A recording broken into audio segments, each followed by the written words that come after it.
Hello, my people of Swaziland. As you can see, I'm laying in a hospital here in Prince William County, actually Woodbridge, in Virginia, where it's my primary residence where I live.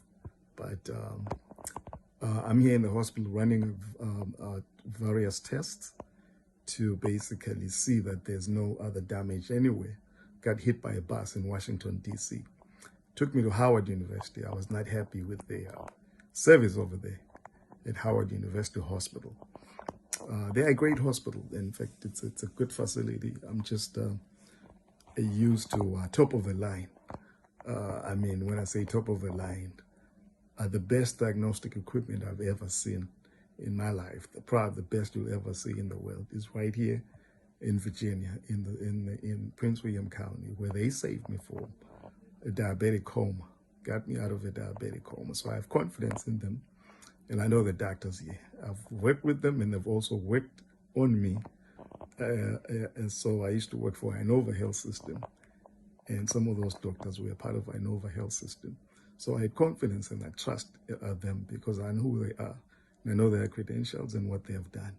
So that's why I'm here. So you can see all the top of the world diagnostic equipment is all around me. I'm being monitored, as you can see up there, all this here, 24/7, and they're running blood tests, and they've done CAT scans, they've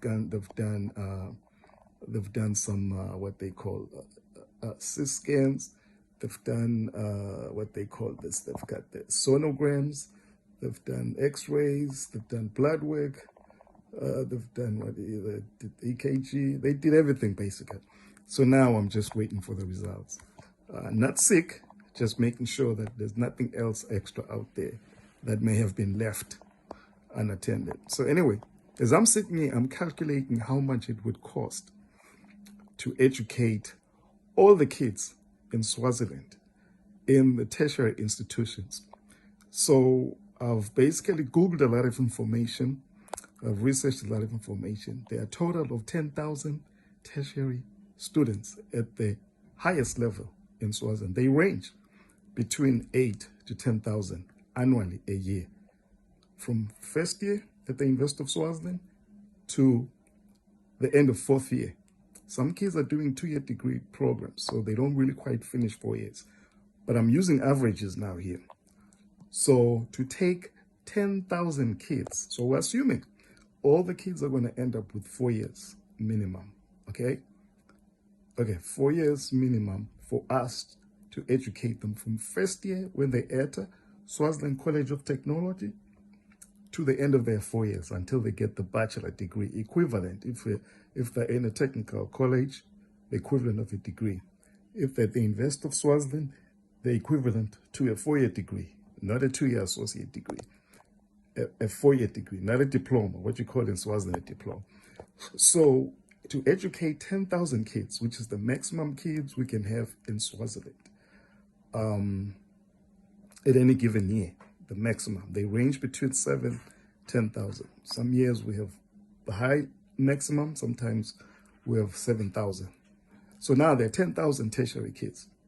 To take a kid, 10,000 kids from first year to the end of their degree program, it's going to cost us 53 million US dollars, okay? 53 million US dollars.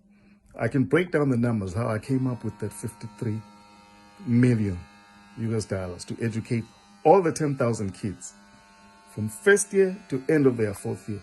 When I say educate them, I mean cover their stipends, cover their accommodation. We're assuming all of them are going to be accommodated, which we know not all of them are going to be accommodated. But let's factor it in so we can provide accommodation for all our tertiary kids. Provide food for them, provide their stipends, provide their transportation costs, provide their equipment and supplies like laptops while they're on campus, okay? As well as their extracurricular activities. Everything is factored in this 53 million US dollars at the end of their 4 years. All those kids, 10,000 kids together, maximum. Now, $53 million So King Mswati is spending $86 million a year in his military. Okay, I don't even see where they're spending the money. If you look at the SwaZi military, they're ill-equipped and they're not as well trained as they should be. And at the end of the day, SwaZi does not need defense. We don't need a military. So if you take $83 million, $86 million minus $53 million for educating all our kids in SwaZi, tertiary institution from A through Z, including all other expenses associated with their being educated there and their living expenses and their supplies. So you take 86 million minus 53, what do you get? $33 million money left over. So we can debate as well as where that money gets reallocated. That's being wasted by King Mswati in the military in SwaZi. So we can cover all our kids, educate all 10,000 kids.